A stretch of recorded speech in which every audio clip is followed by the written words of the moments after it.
Okay, क्या मैं दिख रहा हूं आपको? आवाज आ रही है मेरी? ओके, ठीक है, गुड। मेरा पीसी बार बार हैंग हो रहा है आज, पता नहीं क्यों। क्लास शुरू करने में बड़ी मुश्किल हो गई यार आज।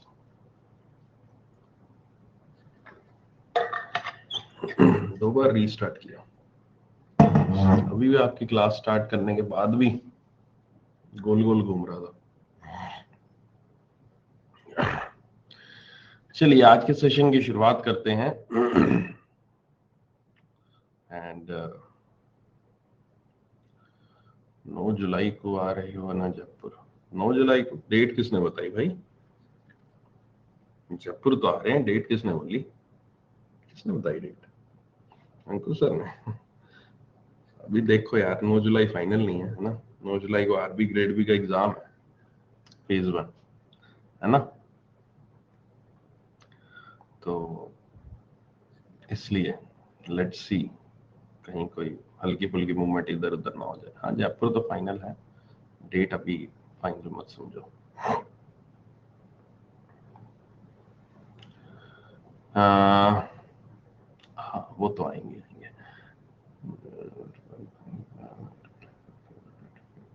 नहीं, ऐसा कुछ रिजेक्शन नहीं होता, कुछ भी नहीं है। चलिए आज के सेशन की शुरुआत करते हैं। आज के सेशन में हम करेंगे फिस्कल पॉलिसी बजट के बारे में, इंडियन टैक्सेशन सिस्टम के ऊपर चर्चा। और लेट मी अपलोड दी पीडीएफ, फिर बात करते हैं आगे।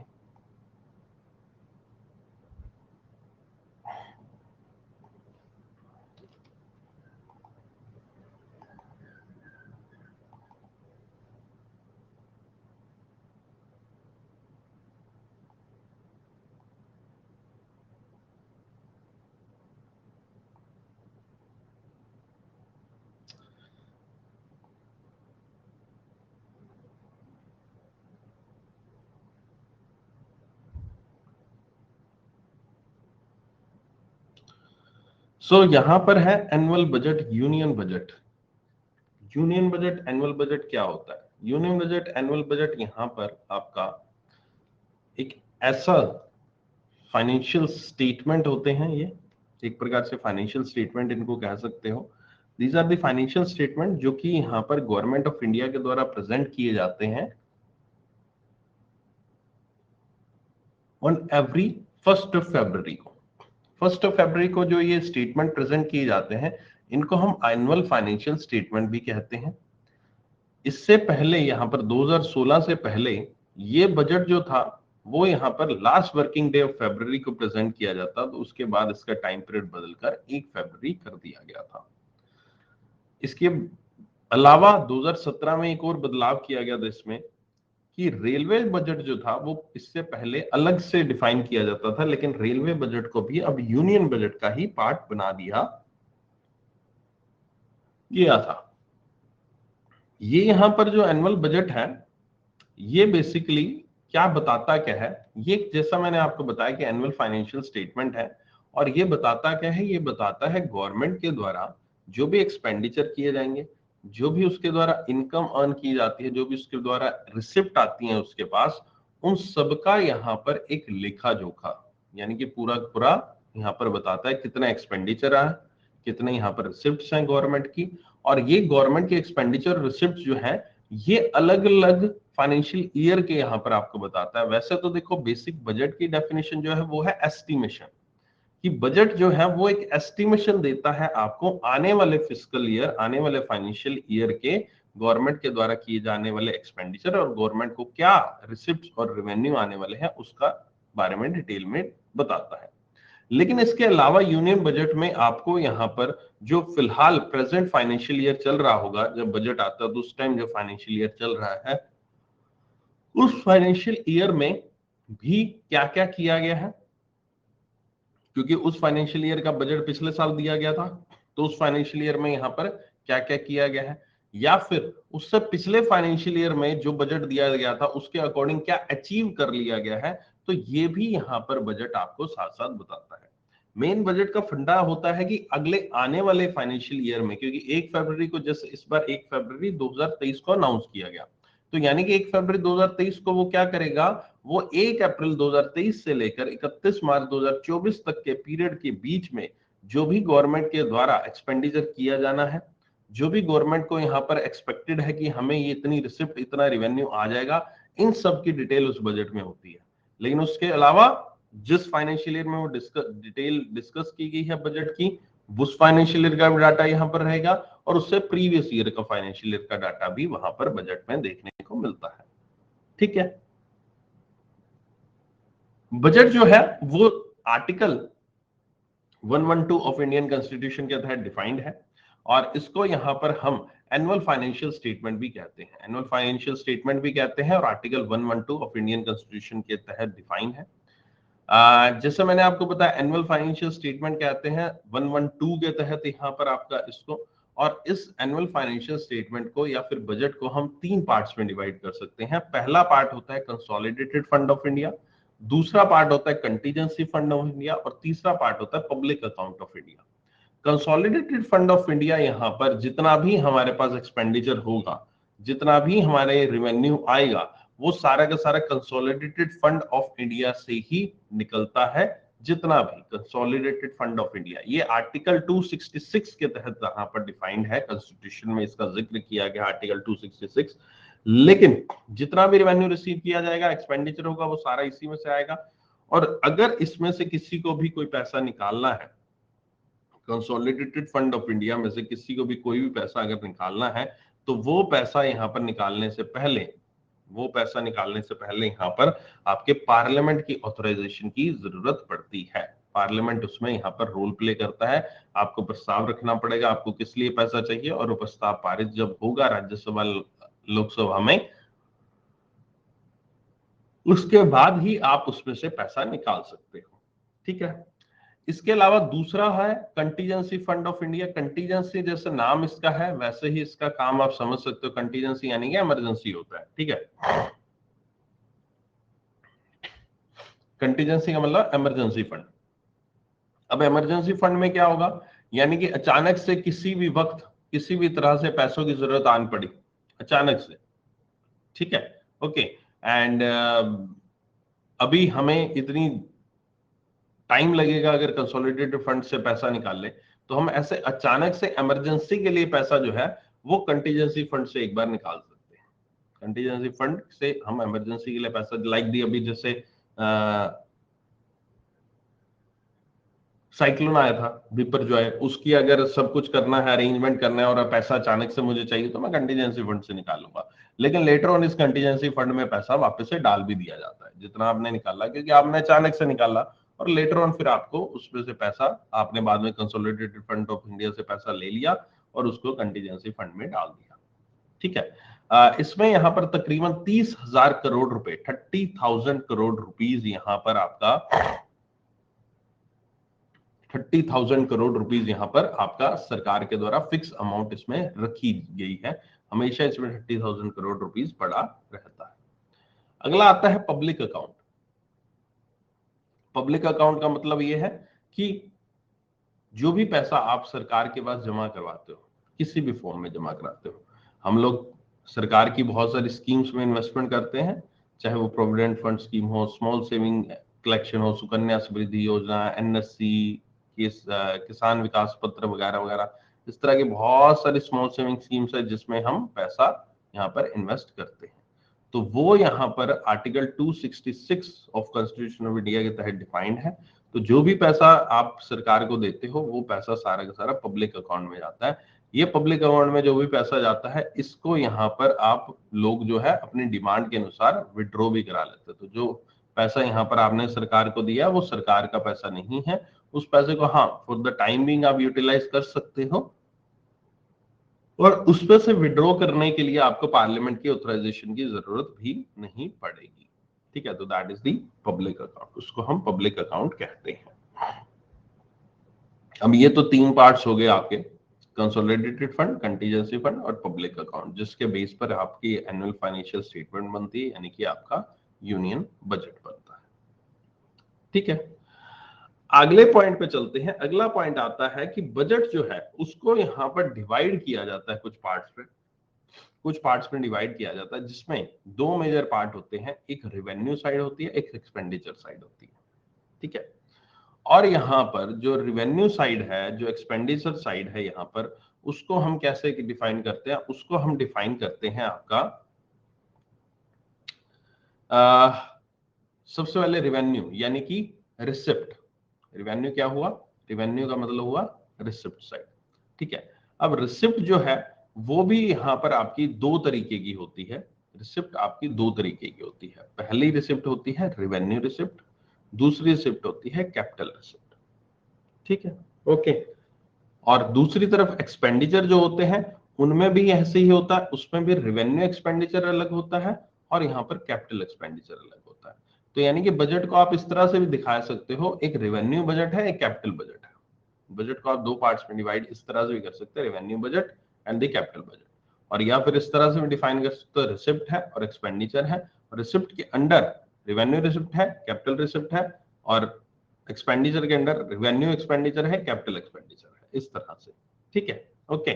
या फिर revenue budget, capital budget. Revenue budget में क्या आएगा? रेवेन्यू बजट में रेवेन्यू रिसिप्ट आएंगे, रेवेन्यू एक्सपेंडिचर आएगा। कैपिटल बजट में क्या आएगा? कैपिटल रिसिप्ट आएंगे, कैपिटल एक्सपेंडिचर आएंगे। ओके, अब आखिरकार ये टर्म्स होती क्या है? रेवेन्यू रिसिप्ट वगैरह वगैरह जो मैंने अभी डिफाइन किया, ये आखिरकार होता क्या? रिसिप्ट का मतलब अर्निंग करना, रेवेन्यू अर्न करना। ठीक है, ये तो आपको पता ही होगा। मतलब सिंपल सी टर्म है रेवेन्यू अर्न करना। रिसिप्ट का मतलब पैसा आ रहा है, इनकमिंग है पैसे की। अब यहाँ पर रेवेन्यू रिसिप्ट जो है उसमें यहाँ पर सबसे पहले आता है टैक्स रेवेन्यू, यानी कि जो भी पैसा आपको टैक्स के फॉर्म में आता है। टैक्स के फॉर्म में यानी कि पैसा आपका इनकम टैक्स आया, आपका जीएसटी आया, आपका कस्टम ड्यूटी आई, और भी बहुत सारे टैक्सेस होते हैं, है ना। एक्साइज ड्यूटी आती है, यहाँ पर सर्विस टैक्स अगर लगता है तो बहुत सारे टैक्स यहाँ पर आपका। ठीक है, अलग अलग तरह के टैक्सेस जो भी यहाँ पर सरकार वसूल करती है, तो वो यहाँ पर टैक्स रेवेन्यू का पार्ट बनते हैं। ठीक है, एक होता है ग्रोस टैक्स रेवेन्यू। तो ग्रोस टैक्स रेवेन्यू में जितने भी टैक्सेस आ गए वो सारे के सारे आ गए। और एक होता है net tax revenue. Net tax revenue में यहाँ पर जितने भी यहाँ पर हमने टैक्सेस ले लिए उसमें से हम माइनस कर देते हैं अमाउंट जो कि नेशनल कैलेमिटी कंटीजेंसी फंड को ट्रांसफर की जाएगी।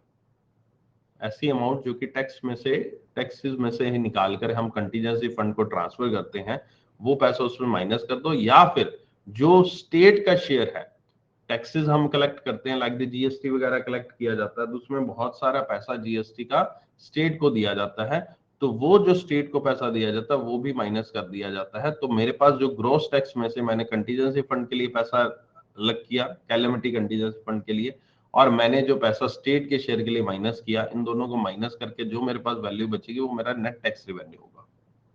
ठीक है, अगला आता है, अब एक तो आया टैक्स रेवेन्यू, है ना। अब दूसरा आता है नॉन टैक्स रेवेन्यू।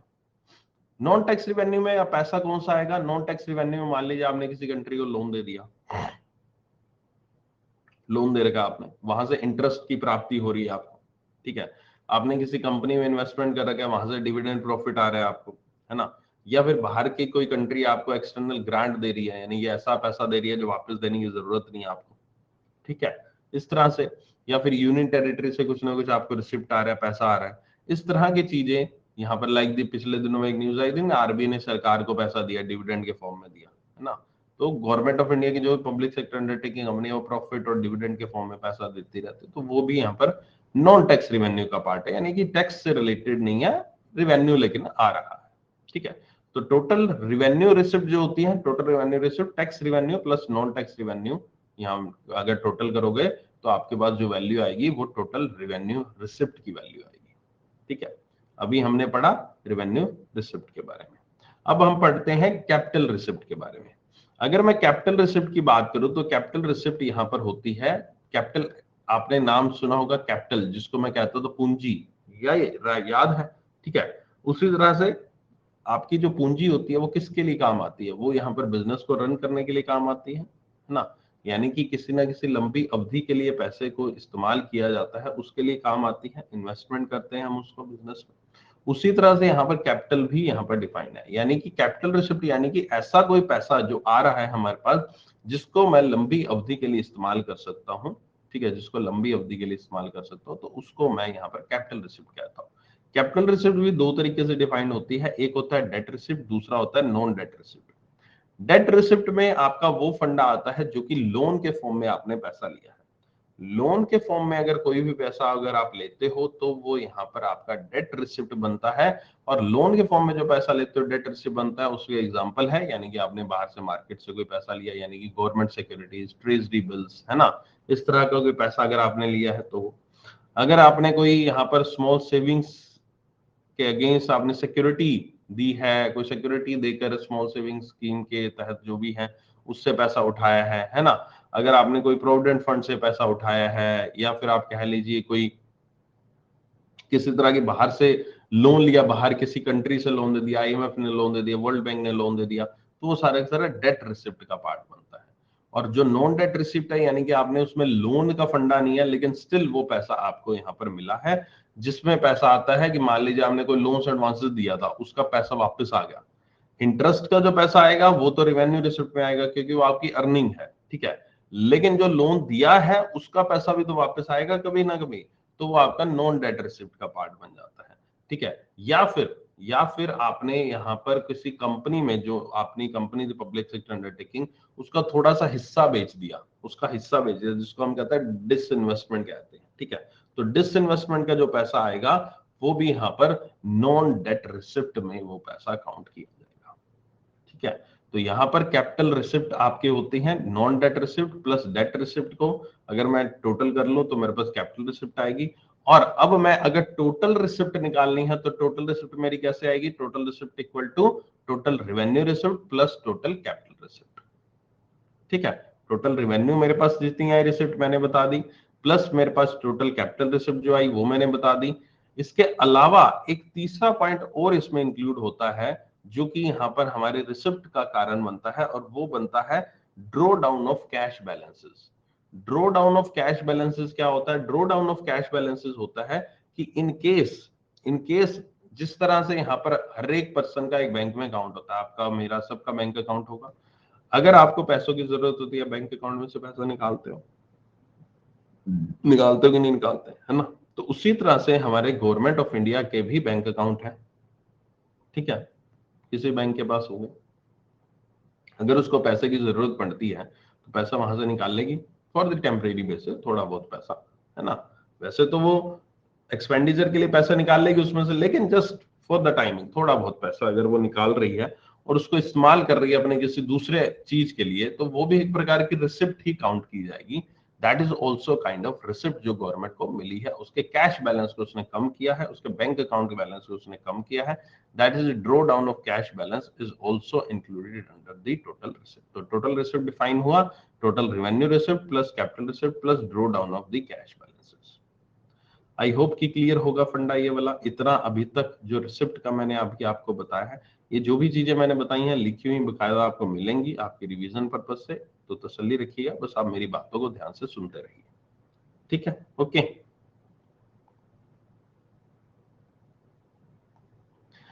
अगला पॉइंट आते हैं हम एक्सपेंडिचर साइड पे। एक्सपेंडिचर यानी कि जो आपका खर्चा होता है सरकार का द्वारा यहाँ पर खर्चा भी दो तरीके से किया जाता है। एक किया जाता है नॉन प्लान, एक किया जाता है प्लान, एक किया जाता है non plan expenditure. Plan expenditure किसको कहते हैं? प्लान एक्सपेंडिचर उसको कहते हैं जो कि यहाँ पर पर्टिकुलरली सरकार के द्वारा पूरा पूरा वेल डिफाइन करके हर एक चीज को यहाँ पर समझाकर, मतलब समझाकर इन द सेंस की कोई पर्टिकुलर स्कीम लेकर आए, है ना, स्कीम को अनाउंस किया गया, पार्लियामेंट में पास किया गया, प्रॉपर वे में उसको प्लानिंग करने के बाद उसके ऊपर खर्चा किया जाएगा। That is known as the plan expenditure. Non plan expenditure कोई ऐसा सच पहले डिफाइन नहीं होता कि भाई इस पे खर्चा करना है, क्या करना है, कोई भी खर्चा आ गया, अचानक से आ गया, या अचानक से तो नहीं कहूंगा, ठीक है, मतलब जो भी खर्चा आ गया, but that is not planned, वो प्लान नहीं था। बहुत बार ऐसे होता है ना, आपके पास भी जेब में कोई ना कोई खर्चा ऐसा हो जाता है जो प्लान नहीं था, है ना। अचानक से कोई दोस्त आ गया बाहर से आपका, चल यार आज चलते हैं, है ना, तो बैठते हैं, तो वो नॉन प्लान्ड एक्सपेंडिचर हो गया। एक प्लान हो गया कि चलो भाइयों अगले महीने गोवा जाएंगे, है ना, तो वो प्लान एक्सपेंडिचर हो गया। तो दैट इज प्लान और नॉन प्लान एक्सपेंडिचर। ठीक है, तो यहाँ पर आपका इसी तरह से प्लान एक्सपेंडिचर और नॉन प्लान एक्सपेंडिचर को फिर फर्दर यहाँ पर हम डिफाइन करते हैं रिवेन्यू एक्सपेंडिचर और कैपिटल एक्सपेंडिचर में। दोनों को दोनों प्लान को भी यहाँ पर आप रिवेन्यू एक्सपेंडिचर कैपिटल एक्सपेंडिचर में डिफाइन कर सकते हो, और नॉन प्लान को भी आप रिवेन्यू और कैपिटल एक्सपेंडिचर के बीच में डिफाइन कर सकते हो। ठीक है, प्लान एक्सपेंडिचर के रेवेन्यू एक्सपेंडिचर में आऊं तो वो होती है सेंट्रल लेवल पे जो प्लान होते हैं, स्टेट लेवल पे जो प्लान होते हैं, यानी सेंट्रल लेवल की जो स्कीम है, स्टेट लेवल की जो स्कीम्स है, उनको आप यहाँ पर प्लान एक्सपेंडिचर के रेवेन्यू एक्सपेंडिचर में काउंट कर सकते हो। रेवेन्यू एक्सपेंडिचर का बेसिकली मतलब क्या होता है, चाहे प्लान हो चाहे नो प्लान हो, वो आपको समझाता हूँ। रेवेन्यू एक्सपेंडिचर का मतलब होता है कि हम कोई ऐसा एक्सपेंडिचर कर रहे हैं जिससे फ्यूचर में डायरेक्टली या इनडायरेक्टली हमें किसी ना किसी तरह की रेवेन्यू अर्न हो, हमें किसी ना किसी तरह का रिसिप्ट आ जाए हमारे पास, that is a revenue expenditure. अब बहुत सारी ऐसी देखो स्कीम्स होती हैं, बहुत सारी ऐसी बहुत सारी ऐसी चीजें हम जो इन्वेस्टमेंट करते हैं, है ना, तो वो जब हम इन्वेस्टमेंट करते हैं, बहुत सारी ऐसी स्कीम्स होती हैं, उसमें यहाँ पर आपका क्या होता है, उसमें यहाँ पर आप स्कीम्स में क्यों इन्वेस्टमेंट करते हो। अब एक तो हो गया फ्रीबीज दे दी किसी को, है ना, फ्रीबीज मतलब मुफ्त में कुछ भी दे दिया उसको, लेकिन अल्टीमेटली मुफ्त में भी जो चीज दी जाती है उसका कहीं ना कहीं इनडायरेक्टली फायदा फ्यूचर में जरूर होगा। मैं ये नहीं कह रहा उसका फायदा आज होगा, 2 महीने बाद होगा, 6 महीने बाद होगा, साल बाद होगा, बट फ्यूचर इंपैक्ट जरूर पड़ेगा। ऑब्वियस है, अगर मैं किसी को भी हम राशन फ्री में दे रहे हैं या फिर बहुत कम प्राइसिंग में दे रहे हैं, तो यानी कि वो व्यक्ति की जो यहाँ पर जो खर्च करना था उसको पैसा, मान लीजिए उसके पास 100 रुपए अगर उसको उसकी इनकम है, तो लेकिन हम उसको राशन जो है इतने प्राइस पे दे रहे हैं कि वो अफोर्ड कर सकता है, और जो बाकी पैसा है जो उसका वो बचा लेगा। अब ऑब्वियस है जब वो पैसा बचाएगा, ठीक है, अब जो पैसा बचाएगा वो कहीं ना कहीं तो लगाएगा ना, वो कहीं ना कहीं तो पैसा लगाएगा। वो हो सकता है अपनी खुद की ग्रोथ के लिए लगाए, हो सकता है कि वो अपने बच्चों की ग्रोथ के लिए लगाए, कहीं ना कहीं वो पैसा अलग तरीके से एक्सपेंड करेगा, और कहीं ना कहीं से वो इनडायरेक्टली यहाँ पर सरकार के पास in the form of the revenue पहुंचेगा ही पहुंचेगा। तो बहुत सारी चीजें ऐसी डायरेक्टली देखो, डायरेक्टली होती है। डायरेक्टली रेवेन्यू एक्सपेंडिचर का एग्जांपल बोलूं तो गवर्नमेंट की सैलरी, जैसे आप एम्प्लॉय लगोगे गवर्नमेंट के, पब्लिक सेक्टर अंडरटेकिंग के, तो आपको जो सैलरी दी जाती है वो किस लिए दी जाती है, आप कमा कर दोगे गवर्नमेंट को तभी दी जाती है, और किस लिए दी जाती है, राइट। तो ये आपका रेवेन्यू एक्सपेंडिचर का एक पार्ट हो गया, that is a revenue expenditure. ठीक है, ओके, गॉट इट।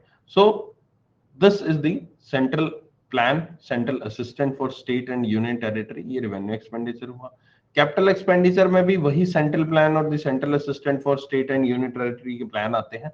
बस इसमें इतना होता है कैपिटल एक्सपेंडिचर के लिए कि हमने लंबी अवधि के लिए यहाँ पर इन्वेस्टमेंट की है, लंबी अवधि के लिए इन्वेस्टमेंट किया हमने। किसी को अगर लोन दे दिया है किसी को, ठीक है, हमने किसी को लॉन्ग टर्म लोन दिया है, किसी भी कंट्री को यहाँ पर दे दिया हमने, हमने किसी भी स्टेट को लोन दे दिया है, पब्लिक एंटरप्राइज को लोन दे दिया है, हमने किसी भी तरह के डिफेंस के लिए पैसा लगा दिया है, कैपिटल एक्सपेंडिचर लंबी अवधि के लिए पैसा लगाया, तो that comes under the capital expenditure. ठीक है, तो वो कैपिटल एक्सपेंडिचर का पार्ट होता है। अब यही जो मैंने चीजें बताई है, इन्हीं को आप प्लान्ड और नॉन प्लान्ड में भी डिस्कस कर सकते हो, है ना। इनमें से कोई चीजें जो अगर सरकार ने ऑलरेडी वेल डिफाइंड प्लान के साथ की हैं तो प्लान एक्सपेंडिचर में आ जाएगी, अगर कोई भी ऐसा चीज जो नॉन प्लान की है तो नॉन प्लान एक्सपेंडिचर में आ जाएगी। इनके एग्जाम्पल सेम हो सकते हैं, ठीक है, प्लान नॉन प्लान के, लेकिन रेवेन्यू और कैपिटल के बीच में डिफरेंस होगा। ठीक है, रेवेन्यू और कैपिटल के बीच में यहाँ पर डिफरेंस आपका होगा। यानी कि रेवेन्यू एक्सपेंडिचर में आप जो सब्सिडीज देते हो, आप ग्रांट्स दे दिया आपने स्टेट्स को, आपने कोई पेंशन दे दी, आपने सैलरी दे दी लोगों को, तो ये सारी सारी आपकी यहाँ पर रेवेन्यू एक्सपेंडिचर का पार्ट बनती है। ठीक है, आई होप कि अभी तक आपको ये सारी की सारी चीजें समझ में आ गई होंगी, जो भी मैंने समझाया आपको। ये एक्सपेंडिचर का मतलब, जितने एक्सपेंडिचर, रिसिप्ट, रेवेन्यू, है ना, सारे सारे इतने मुश्किल नहीं होंगे, राइट। ठीक है, चलिए अगले पॉइंट पे चलते हैं। अगला पॉइंट यहां पर आता है, दैट इज दी, ये जब एक्सपेंडिचर या फिर हमने जो किया है, ठीक है, ये जो एक्सपेंडिचर हमने वगैरह वगैरह किया है, या फिर हम जो रिसिप्ट काउंट कर रहे हैं, इनको यहां पर डिफाइन करते हैं हम डेफिसिट के फॉर्म में। मान लीजिए सरकार के द्वारा कोई खर्चा ज्यादा हो रहा है, ऑब्वियस है हमारे इंडिया में यहाँ पर जो है, जो सिस्टम है फिलहाल, वो है खर्चा ज्यादा होता है और आपका रेवेन्यू कम है। एक्सपेंडिचर ज्यादा है और रेवेन्यू कम है, ये हमेशा काफी सालों से चला आ रहा है। अब ऑब्वियस है खर्चा ज्यादा है रेवेन्यू कम है, इसको हम भी अलग अलग तरीके से डिफाइन कर सकते हैं। बेसिकली इसको हम डेफिसिट बोलते हैं, लेकिन इसकी भी डेफिनेशन अलग अलग तरीके की होती है। सबसे पहले डेफिनेशन, सबसे पहला शब्द इसमें आता है रेवेन्यू डेफिसिट। रेवेन्यू डेफिसिट जैसे इसका नाम है उसी से आप समझ सकते हो कि जो हमने रेवेन्यू रिसिप्ट प्राप्त किए हैं और रेवेन्यू एक्सपेंडिचर किए हैं, इन दोनों को जब माइनस करेंगे तो जो मेरे पास अगर डेफिसिट क्रिएट होता है तो that is known as the revenue deficit. तो revenue deficit is the excess of revenue expenditure over the revenue receipt. ठीक है, अगला आता है इफेक्टिव रेवेन्यू डेफिसिट। अभी रेवेन्यू डेफिसिट आया, अगला इफेक्टिव रेवेन्यू डेफिसिट आता है। इस रेवेन्यू इफेक्टिव रेवेन्यू डेफिसिट में जो मेरे पास रेवेन्यू डेफिसिट फर्स्ट अभी डेफिनेशन बताई उसमें आया जो है, उसमें से मैं अगर माइनस कर दूं जो ग्रांट्स मेरे पास आई हैं, ग्रांट्स मतलब ऐसा पैसा जो मुझे वापस नहीं देना, अगर मेरे पास जो ग्रांट्स आई हैं अगर उनको मैं माइनस कर दूं, उन ऐसी रिसिप्ट्स जो ग्रांट्स के फॉर्म में मुझे मिली हैं ऐसी चीजों को माइनस कर दूं, तो मेरे पास वो इफेक्टिव रेवेन्यू डेफिसिट आ जाता है। अगला आता है आपका फिस्कल डेफिसिट। फिस्कल डेफिसिट बड़ा इंपॉर्टेंट है और यही हमेशा चर्चा बनी रहती है इसकी, फिस्कल डेफिसिट। फिस्कल जहां भी पढ़ोगे आप फिस्कल डेफिसिट शब्द काफी ज्यादा पढ़ोगे। तो जो फिस्कल डेफिसिट होता है वो सारे के सारे जितने भी हमारे एक्सपेंडिचर हैं, चाहे वो लोन हुआ, चाहे वो रिकवरी हुआ, जो भी एक्सपेंडिचर है आपके, उनको मैं माइनस कर दूं आपका रिवेन्यू रिसिप्ट में से। अगर उनको मैं माइनस कर दूं रिवेन्यू रिसिप्ट और नॉन डेट रिसिप्ट से, डेट रिसिप्ट मैंने इंक्लूड नहीं किया, ध्यान से सुनना, जितने भी मेरे टोटल एक्सपेंडिचर जो भी है, सारे के सारे एक्सपेंडिचर, कैपिटल, रेवेन्यू, सारे के सारे मेरे एक्सपेंडिचर आ गए। ठीक है, उनमें से मैं माइनस कर रहा हूं केवल रिवेन्यू रिसिप्ट को, केवल माइनस कर रहा हूं रेवेन्यू रिसिप्ट को, और रेवेन्यू रिसिप्ट्स में मेरे जो ग्रांट्स आई हैं वो भी शामिल है और जो नॉन डेट रिसिप्ट्स हैं वो भी शामिल है। तो मेरे पास जो वैल्यू बचेगी वो मेरे पास बचेगा फिस्कल डेफिसिट। और जो फिस्कल डेफिसिट होता है इसको मैं कवर कहां से करता हूं, इसको कवर करता हूं मैं मार्केट से पैसा उठाकर, लोन लेकर, मार्केट से पैसा उठाकर, मार्केट से लोन लेकर फिस्कल डेफिसिट को मैं यहां पर कवर करता हूं। तो फिस्कल डेफिसिट को आप एक और डेफिनेशन सिंपल भाषा में कह सकता हूं, fiscal deficit equal to total expenditure minus total revenue excluding borrowings. क्योंकि यहां पर जो फिस्कल हमारे, देखो सिंपल सी बात यह है कि अगर आपकी इनकम 100 रुपए है, अगर आपका खर्चा 150 रुपए है, तो आप 50 रुपए कहां से लाओगे? कहीं ना कहीं से उधार लोगे, तभी तो आप 50 रुपए, तभी तो आप 150 का एक्सपेंडिचर कर पाओगे। 100 रुपए आपने रेवेन्यू से लगा दिया, एक्सपेंडिचर कर दिया, लेकिन 50 रुपए और कहां से लाओगे? एक्सपेंडिचर 150 कैसे हो सकता है? ऐसे हो सकता है किसी का पर्सन का रेवेन्यू 100 रुपए और एक्सपेंडिचर उसका 150 हो जाए? कैसे पॉसिबल? नहीं पॉसिबल। 100 रुपए है तो 100 रुपए ही करेगा ना, तो 50 कहीं से तो लाना पड़ेगा ना उसको, तभी 150 कर पाएगा। तो 50 यहाँ पर लोन के फॉर्म में लाया जाता है, बोरोइंग्स के फॉर्म में लाया जाता है, जो मैंने अभी आपको थोड़ी देर पहले बताया था। तो अब ये भी तो कह सकते हो कि फिस्कल डेफिसिट जो है, जो इंडिया में फिस्कल डेफिसिट जो है, वो यहाँ पर फाइनेंस किया जाता है किससे? डेट रिसिप्ट से। जितनी भी हमारे पास डेट रिसिप्ट हैं, चाहे मार्केट बोरोइंग थी या फिर आपका कोई बाहर से विदेश से लोन लिया था, वर्ल्ड बैंक, आईएमएफ वगैरह से, है ना, किसी भी तरह की रिसिप्ट आई है यहाँ पर, तो वो अगर लोन के फॉर्म में पैसा आया है तो दैट इज डेट रिसिप्ट, और वही इक्विवेलेंट टू फिस्कल डेफिसिट आपका बनता है। ठीक है, एंड द लास्ट टर्म जो डेफिसिट में आती है और वो आती है प्राइमरी डेफिसिट। प्राइमरी डेफिसिट है आपका, एक डिफरेंस होता है फिस्कल डेफिसिट और द इंटरेस्ट पेमेंट का। मैंने फिस्कल डेफिसिट ऊपर निकाली, उसमें से मैं इंटरेस्ट की पेमेंट जो मुझे करनी है, सिर्फ इंटरेस्ट की पेमेंट, वो अगर माइनस कर दूंगा तो मेरे पास जो शब्द बचेगा, जो वैल्यू बचेगी, वो प्राइमरी डेफिसिट की वैल्यू होती है। ओके, ठीक है, तो ये आपके डेफिसिट के कंसेप्ट भी यहाँ पर खत्म हुए। अब ये जो चीजें मैंने आपको बताई हैं, ये सारी की सारी चीजें इस पीडीएफ में डिफाइन कर रखी हैं, सारी सारी यहाँ पर आपकी जो भी चीजें मैंने आपको बताई हैं अभी तक। ठीक है, सब कुछ यहाँ पर आपके लिए लिखा हुआ है।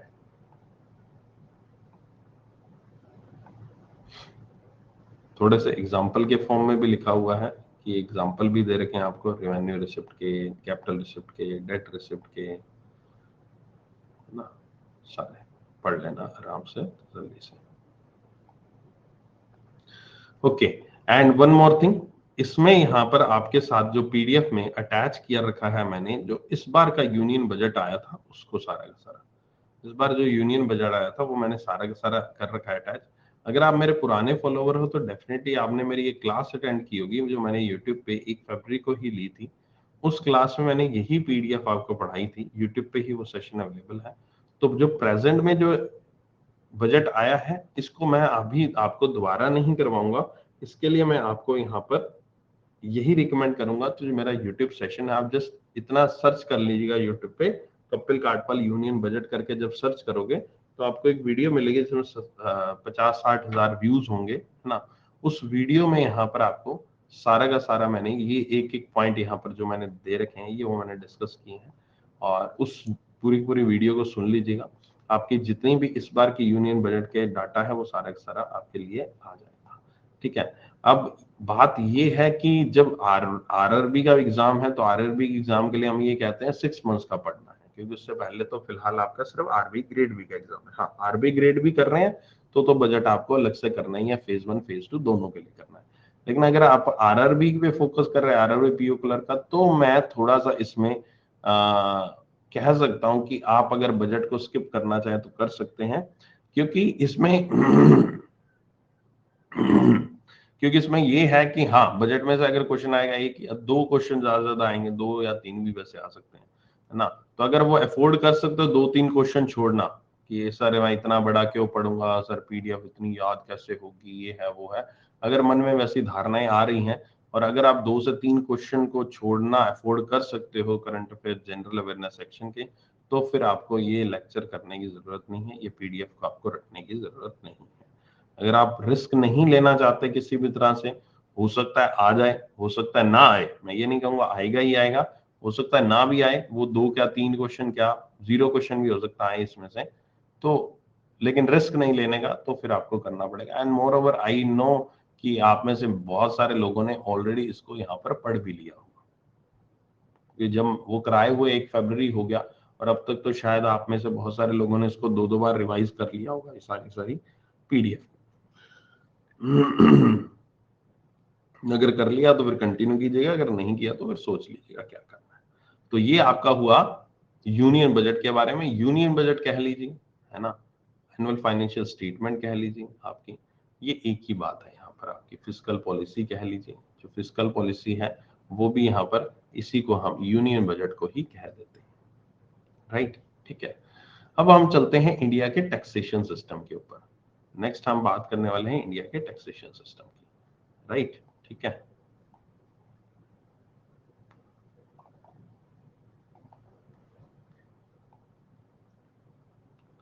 Just a second.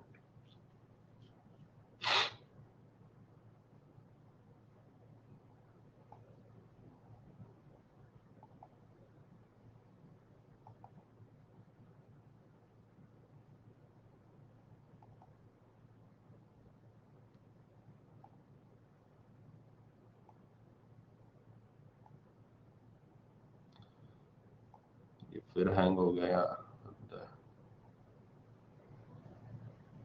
सरकार अपना अकाउंट आरबी के अलावा B2RE बैंक में भी मेंटेन करता है क्या? BAR2B?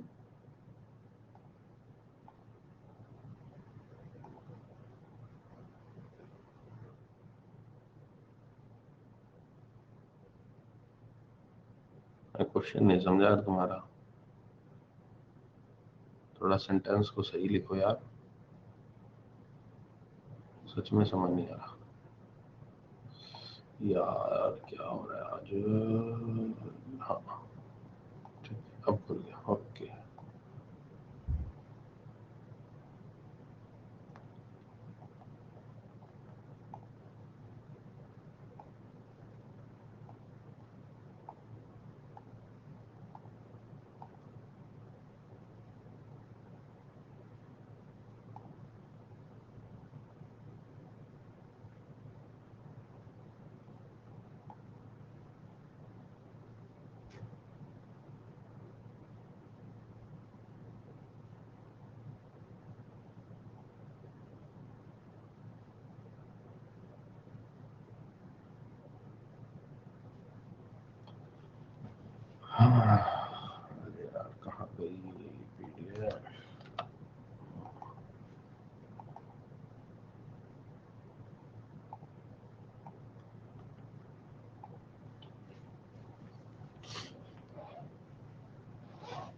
सर आरबीआई अपना अकाउंट आरबीआई के अलावा दूसरे बैंक में भी मेंटेन है? आरबीआई क्यों दूसरे बैंक में मेंटेन करेगा यार अकाउंट? आरबीआई के खुद के पास ये अकाउंट है अपना। आरबीआई बाकी बैंक के अकाउंट मेंटेन करता है, खुद का थोड़ी ना करता है। ओके चलिए नेक्स्ट पे चलते हैं।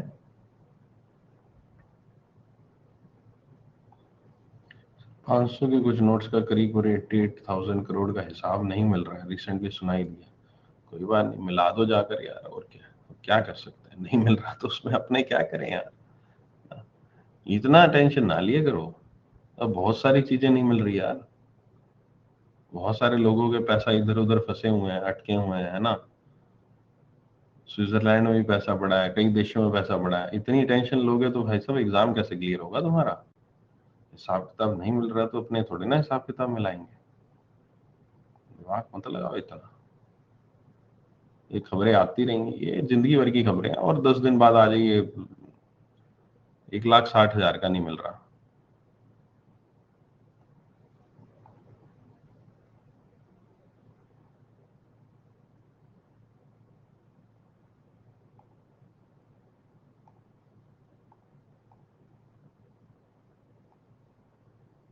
इतना टेंशन नहीं लेने का बाबू भैया। हाँ बिल्कुल, गवर्नमेंट ऑफ इंडिया के अकाउंट होते हैं, सभी बैंक्स में होते हैं ऑलमोस्ट। चलिए अब चलते हैं इनकम टैक्स के ऊपर। इनकम टैक्स यहाँ पर आपका one of the taxation system है यहाँ पर हमारे इंडिया का। One of the taxation system income tax, जो काफी पॉपुलर है, क्योंकि वो आपकी इनकम के ऊपर डिपेंड करता है, आपकी सैलरी के ऊपर डिपेंड करता है। आपके जो, चाहे आप बिजनेस से कमा रहे हो, चाहे आप किसी भी तरह से कमा रहे हो, इनकम जो भी आप अर्न करते हो during a particular financial year, उसके ऊपर यहाँ पर आपको सरकार को एक छोटी मोटी राशि टैक्स के फॉर्म में देनी पड़ती है। और यही टैक्स का इस्तेमाल यहाँ पर सरकार जो है वो करती है आगे फर्दर कहीं ना कहीं एक्सपेंडिचर करने में। और ये मेजर सोर्स जो है हमारे इंडिया का, मेजर सोर्स ऑफ रिवेन्यू जो है, one of the major source of revenue आपका इनकम टैक्स होता है। मैं आपको लेकर भी चलता हूँ स्लाइड के ऊपर, जिसमें डिफाइन भी कर रखा था।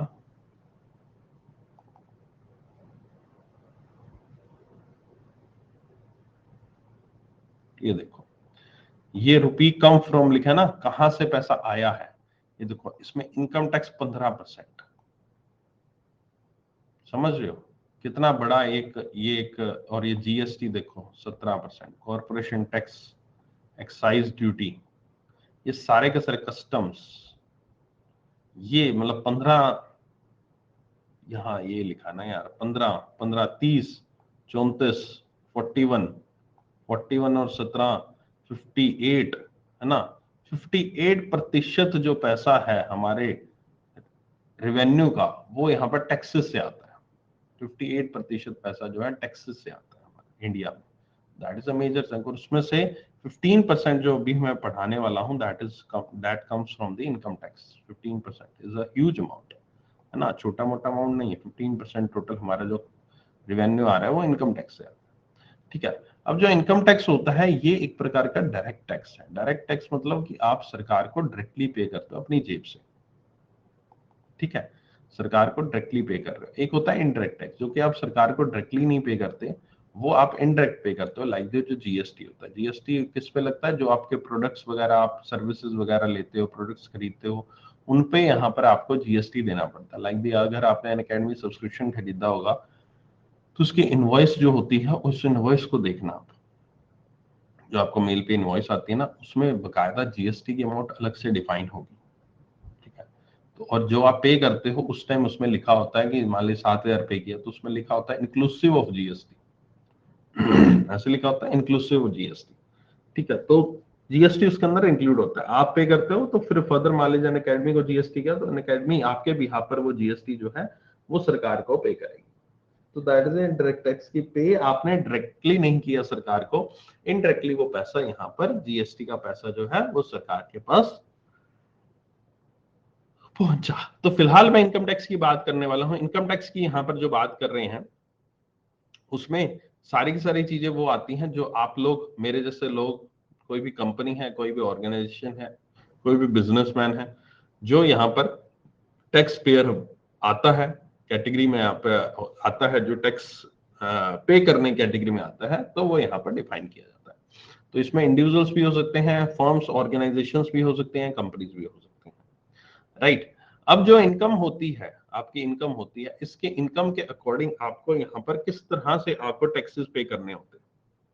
अभी फिलहाल इस बार बहुत बड़े बदलाव किए गए हैं। यहाँ पर आपका इनकम टैक्स में बहुत बड़े बदलाव किए गए हैं, जिसमें आपके इनकम टैक्स के जो स्लैब्स हैं वो कुछ इस तरह से डिफाइन की गई हैं। एक इसमें इन्होंने कहा है न्यू टैक्स रिजाइम, एक इन्होंने कहा है ओल्ड टैक्स रिजाइम। ठीक है, न्यू टैक्स रिजाइम और ओल्ड टैक्स रिजाइम में क्या डिफरेंस है वो आपके सामने थोड़ा बहुत लिखा हुआ है। इसमें बेसिकली क्या होता है, न्यू टैक्स रिजाइम और ओल्ड टैक्स रिजाइम में एक बहुत बड़ा डिफरेंस जो इन्होंने क्रिएट किया। ये न्यू टैक्स रिजाइम और ओल्ड टैक्स रिजाइम पिछले साल का ही कंसेप्ट है, इस बार का कंसेप्ट नहीं है।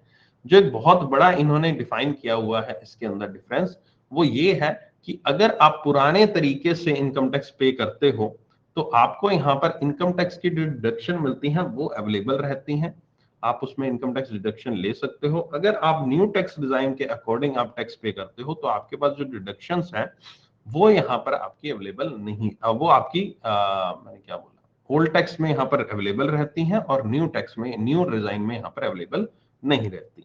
अब ये डिडक्शंस क्या है उनके ऊपर भी बात करेंगे, लेकिन सामने जो आपके ये स्लाइड है इस पे यहाँ पर आप देख सकते हैं कि ये ओल्ड टैक्स डिजाइन, ये न्यू टैक्स डिजाइन। अगर आपकी इनकम 2.5 लाख रुपए तक है तो आपको कोई भी इनकम टैक्स नहीं पे करना। अगर आपकी इनकम 3 लाख रुपए तक है आपको इनकम टैक्स नहीं पे करना। अगर आपकी इनकम 2.5 से 5 लाख है तो आपको 5% पे करना है, 3 से 6 लाख है तो 5% पे करना है, ऐसे ही करके ये स्लैब्स आपके सामने।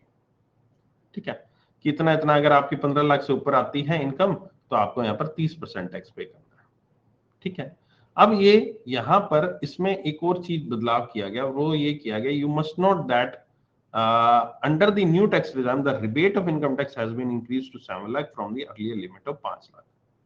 अब ये क्या मतलब हुआ, देखो इसके लिए मैं थोड़ी सी कैलकुलेशन के ऊपर से लेकर चलता हूं आपको।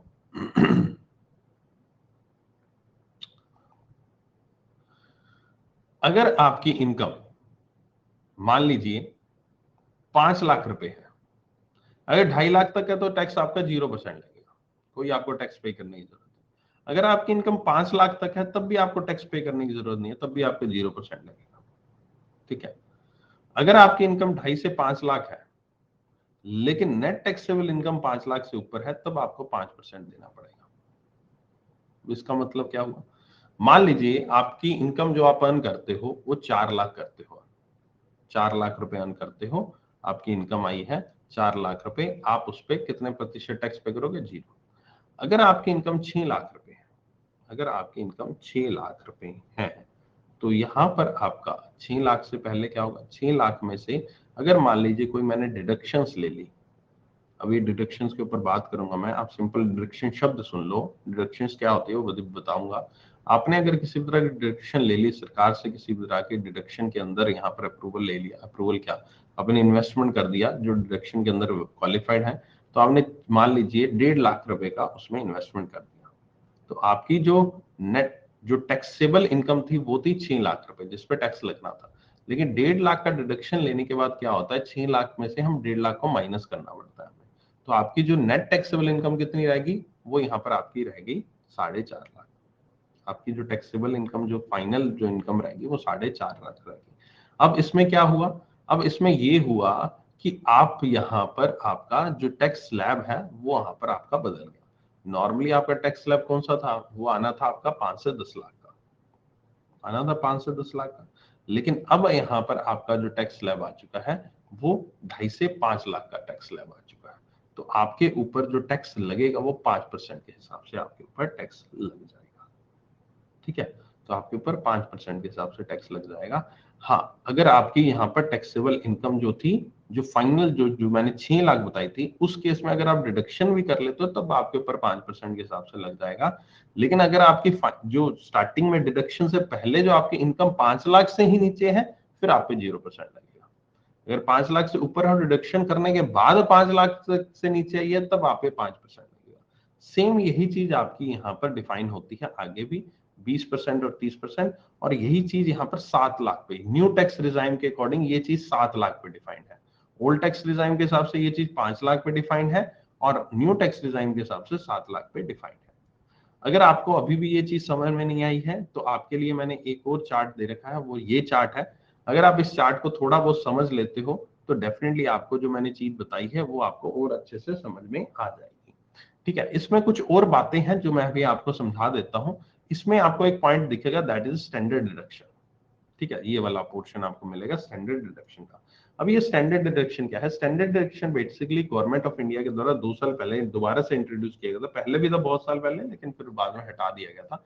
स्टैंडर्ड डिडक्शन एक ऐसी डिडक्शन होती है जो कि इनकम में से माइनस कर दिया जाता है फ्लैट, मतलब एक प्रकार का डिस्काउंट है जो कि सरकार आपको दे देती है। आपकी जितनी भी इनकम हुई, व्हाट्सएवर इज योर इनकम, सरकार कहते हैं 50,000 रुपए इसमें माइनस कर दो, हम आपको छूट देते हैं। ठीक है,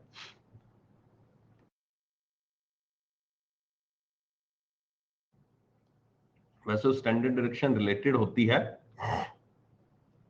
आपकी किससे रिलेटेड होती है? आपकी रिलेटेड होती है जो आपका अलाउंसेस मिलते हैं, उसमें से यहाँ पर वो टैक्स में इंक्लूड किए जाते हैं, ऐड किया जाता है, फिर माइनस कर दो। तो इसलिए उस चक्कर को लेकर उन्होंने स्टैंडर्ड डिडक्शन एक फिक्स कर दी कि इतना हम माइनस कर देंगे, आपको डिस्काउंट दे देंगे 50। ठीक है, तो ये यहाँ पर आपकी स्टैंडर्ड डिडक्शन, मान ली 2,40,000 इनकम है तो 50,000 स्टैंडर्ड डिडक्शन लेंगे, है ना, और नेट टैक्सेबल इनकम आपकी 1,90,000 हो जाएगी और आपके ऊपर 0 टैक्स लगेगा। ठीक है, इस तरह से। अब मान लीजिए आपकी 5,80,000 आपकी इनकम आती है, 5,80,000, उसमें स्टैंडर्ड डिडक्शन 5 लाख, यानी कि आपका इसमें से एक्स्ट्रा डिडक्शन और आपने इसमें मान लीजिए 50,000 कर लिया है, तो 4,80,000 आपकी यहाँ पर नेट टैक्सेबल इनकम आपके ऊपर 0 रुपए आपका टैक्स लगेगा। इसी तरह से आपकी हर एक चीज यहाँ पर आपकी प्रॉपर डिफाइन की हुई है। ये आप कैलकुलेशन देख लेना अपने अकॉर्डिंग, आपको बहुत सारी चीजें समझ में आ जाएंगी यहाँ पर। और ये न्यू टैक्स रिजाइम के अकॉर्डिंग है। न्यू टैक्स रिजाइम में क्या होता है, स्टैंडर्ड डिडक्शन तो मिलता है, लेकिन जो एक्स्ट्रा डिडक्शंस होती हैं ये नहीं मिलती। तो यहाँ पर एक्स्ट्रा डिडक्शंस वाला जो कॉलम है वो आपके लिए अवेलेबल नहीं होगा। अब मैं आपको सीधा लेकर चलता हूँ एक्स्ट्रा डिडक्शंस के ऊपर की। एक्स्ट्रा डिडक्शंस होती क्या है?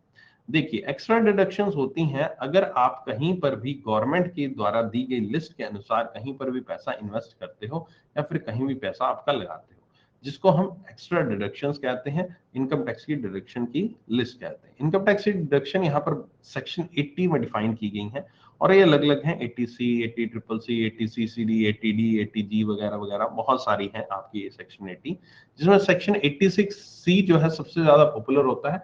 ये सेक्शन 80C आपका क्या डिफाइन करता है?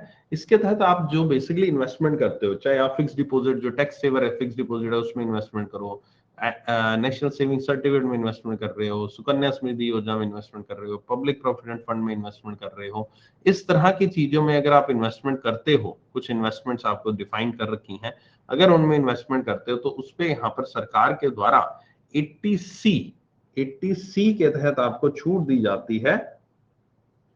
और 80C के तहत जो आपको छूट दी जाती है, जो आपके 80C के तहत छूट दी जाती है, मैक्सिमम 1.5 लाख तक की ही छूट दी जाएगी। अगर मान लीजिए आप इन्वेस्टमेंट 2 लाख का दे देते हो तो जो आपको डिडक्शन मिलेगी वो 1.5 लाख की ही मैक्सिमम मिलेगी, 50,000 की आपको और डिडक्शन नहीं मिलेगी इसमें।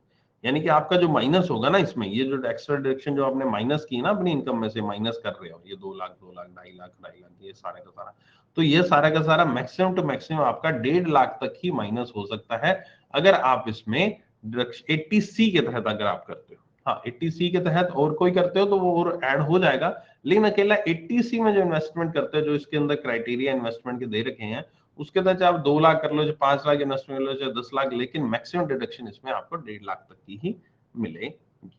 ठीक है, नेक्स्ट आपका आता है सेक्शन 80CCC। 80CCC यहाँ पर आता है इंश्योरेंस प्रीमियम अगर आपने किसी तरह का पे किया है तो वो भी यहाँ पर आपका वो आपका 80CCC के तहत आपका डिफाइंड होता है। ठीक है, तो ये भी यहाँ पर 1.5 लाख है। नेक्स्ट है 80CCD। 80CCD में यहाँ पर आपका जो आजकल न्यू पेंशन स्कीम है, एनपीएस है, एनपीएस में जो यहाँ पर आप एक्स्ट्रा डिडक्शन, एक्स्ट्रा कंट्रीब्यूशन करते हो, किसी भी तरह का कंट्रीब्यूशन अगर आप कर रहे हो जो कि यहाँ पर आपकी सैलरी के 10% से ज्यादा नहीं होना चाहिए, वो 80CCD के तहत यहाँ पर डिफाइंड है। तो टोटल डिडक्शन 80C, 80CCC ये वाला और 80CCD में टोटल डिडक्शन इसमें 1.5 लाख की ही लिमिट यहाँ पर हो सकती है। लेकिन अगर मैं बात करूं यहाँ पर आपकी, जो आप खुद की जेब से यहाँ पर एनपीएस में अगर पैसा डालोगे, अलग से अगर आप पैसा डालोगे तो आपकी सैलरी में से कट रहा है। अगर खुद से भी पैसा डालते हो तो वो 1.5 लाख की लिमिट के ओवर एंड अबव यहाँ पर चला जाता है, वो 1.5 लाख से ऊपर जाता है, वो यहाँ पर उसको जरूरत नहीं होती है। ठीक है, नेक्स्ट आता है सेक्शन 80D। सेक्शन 80D के तहत होता है यहाँ पर आपका, अगर किसी तरह के हेल्थ इंश्योरेंस प्रीमियम के लिए आप पैसा पे कर रहे हो, चाहे वो खुद के लिए पे कर रहे हो, स्पाउस के लिए, डिपेंडेंट चिल्ड्रन के लिए अगर आप कर रहे हो, पेरेंट्स के लिए कर रहे हो, खुद के लिए 15,000 रुपए तक, पेरेंट्स के लिए भी 15,000 रुपए तक का यहाँ पर, और एक्स्ट्रा डिडक्शन अगर आपको 5,000 रुपए और मिल सकते हैं अगर आपका सीनियर सिटीजन है जिसको भी आपने इंश्योरेंस करवाया है। तो ये भी यहाँ पर आपका 80D के तहत आपका डिफाइन कर रखा है। इस तरह से 80DDB भी होता है for the treatment of diseases और एलिमेंट। ठीक है, किसी की खर्चा करते हो आप डिजीज एलिमेंट के लिए मेडिकल एक्सपेंसेस करके, लेकिन ये भी ऐसा नहीं है कि मेडिकल एक्सपेंसेस हर एक तरीके के डिजीज का, कुछ स्पेसिफिक डिजीज हैं उन्हीं के ऊपर मेडिकल खर्चा जो किया जाता है वो इसके अंदर डिडक्शन मिलता है। 80E के तहत जो आप इंटरेस्ट पे करते हो एजुकेशन लोन के ऊपर, 80EE में यहाँ पर आपका जो हाउस लोन है, हाउसिंग लोन है, उसके लिए यहाँ पर डिफाइन किया गया है।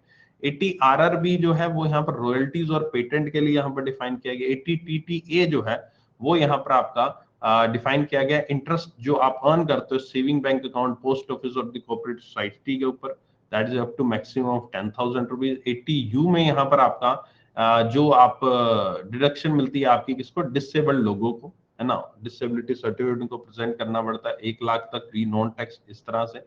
सेक्शन 24 यहाँ पर डिफाइन किया हाउसिंग लोन, इंटरेस्ट जो पे किया जाता है हाउसिंग लोन के ऊपर, that is exempt from taxation, ये चीज सेक्शन 24 के तहत डिफाइंड है। अब ये जो सारी की सारी मैंने सेक्शंस आपको बताए हैं, ये सेक्शंस में से यहाँ पर क्वेश्चन ऑलरेडी पूछे जा चुके हैं, तभी मैंने सेक्शन इतने सारे दिए हैं। 80C के तहत कितना होता है, 1.5 लाख की लिमिट होती है वगैरह वगैरह, लिमिट का पूछा जा चुका है। 10% सैलरी हुई, 15,000 हुआ, 5,000 हुआ, ये सारे के सारे याद करने पड़ेंगे आपको, है ना। 80DDB में क्या होता है, ये थोड़ा सा इंपॉर्टेंट है, ऑलरेडी एग्जाम में क्वेश्चन आ चुके हैं, तो इसलिए इस डिडक्शंस के पोर्शन को स्किप नहीं कर सकते अपने, ये स्पेशली मैंने इसलिए दिया। थोड़ा सा लंबा चौड़ा है पढ़ने का, याद करने का, लेकिन एग्जाम पॉइंट से रिलेवेंट है। ठीक है, ओके। तो ये मैंने आपको कुछ चीजें इनकम टैक्स के ऊपर बताई। देखो, इनकम टैक्स बहुत बड़ा कंसेप्ट है, मैं यहाँ पर सारी चीजें नहीं बताई हैं, मैं खुद मानता हूँ। ठीक है, बहुत सारी चीजें यहाँ पर छोड़ी हैं, लेकिन जितनी मुझे लग रहा है कि हाँ आपको समझ आ जाएंगी, और जितनी आपको समझा सकता हूँ इस क्लास के दौरान यहाँ पर आपका, तो मैंने उतना इनकम टैक्स में बता दिया है। नहीं तो इनकम टैक्स के ऊपर हमने पूरी पूरी इतनी मोटी किताब पढ़ रखी है, तो वो मोटी किताब तो मैं आपको डिफाइन कर नहीं सकता, क्योंकि इनकम टैक्स के अंदर और भी बहुत सारी चीजें आती हैं, बहुत सारे अलग अलग chapter, income from salary, income from HUF, income from company, अलग अलग कंपनीज के अलग फंडे चलते हैं, 60 साल से नीचे कम अलग फंडा है, 60 साल से ऊपर के अलग फंडे हैं, तो वो बहुत बड़ा यहाँ पर आपका कंसेप्ट है। लेकिन आपके एग्जाम रेलेवेंट जो चीजें मैंने आपको बताई हैं, बस वो इतनी ही है, आप इन्हीं को याद रख लेना, इन्हीं को पढ़ लेना, अच्छे से रिवाइज कर लेना, और आपका काम एग्जाम रेलेवेंट आपका काम हो जाएगा। ठीक है, एग्जाम रेलेवेंट आपका बन जाएगा। Right, okay. सो ये आज की डेट में मैंने आपको fiscal policy, union budget, Indian taxation system जो है वो मैंने आपको बता दिया है, सारा का सारा समझा दिया है। अब यहाँ पर आपकी बारी है इसको रिवाइज करने की। आज के लेक्चर में मेरे तरफ से इतना ही था। ठीक है, आज के लेक्चर की PDF काफी लंबी चौड़ी होने वाली है, तो वो बजट की PDF इसलिए, एंड इन केस कोई क्वेरी है तो पूछ लो, नहीं है तो आप लोग जा सकते हैं। हम नेक्स्ट क्लास जब भी आपकी शेड्यूल है, मुझे नहीं पता आपके कोर्स की नेक्स्ट क्लास जब भी शेड्यूल है, नेक्स्ट क्लास आप प्लानर में देख लीजिएगा, जब भी शेड्यूल है उस क्लास में उस टाइमिंग पे पहुंच जाइएगा। कल से ये वाली क्लास सुबह 6 बजे नहीं होगी, कल से हम दोबारा से एक नया बैच में शुरू कर रहा हूँ। जो भी नया बच्चा वो कल से नया बैच ज्वाइन कर सकता है। क्या वो उसमें वही से शुरुआत होगी जैसे आपने अपने बैच में शुरुआत की थी पहली क्लास से, वैसे ही होगी। बाकी आप जब जब प्लानर में है आपका तो वो देख लेना, उसमें बहुत सारी क्लासेस अभी पेंडिंग पड़ी हैं, 8-10 क्लासेस और होंगी आई थिंक पेंडिंग होंगी, तो बीच बीच में कुछ कुछ दिन में मैंने इंटरवल पर मैं आपके लिए वो क्लासेस लेकर आ रहा हूँ। बाकी मैक्सिमम हमने सिलेबस अभी तक 80%, 70-80% सिलेबस मैंने आपको करवा दिया। ठीक है, ओके। एनीथिंग एल्स, कुछ और पूछना है आपको पूछ सकते हो।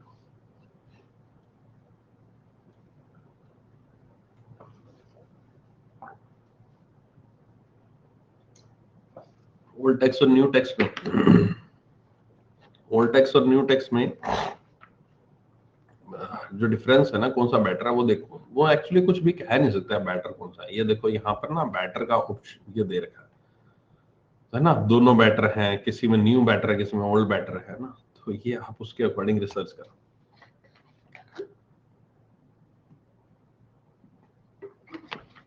ऑक्सफोर्ड पे भी आएंगे, यहाँ पर भी कराऊंगा मैं एमसीक्यूज। एमसीक्यूज का कोर्स नेक्स्ट मंथ डिफाइंड है, जब आपका ये कंप्लीट हो जाएगा उसके बाद डिफाइंड है।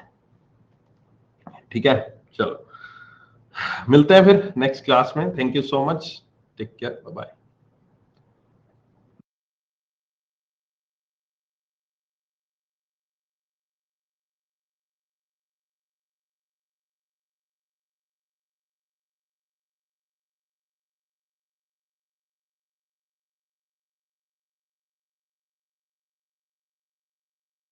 वो किसी न किसी क्लास में एडजस्ट हो जाएंगे विश्व।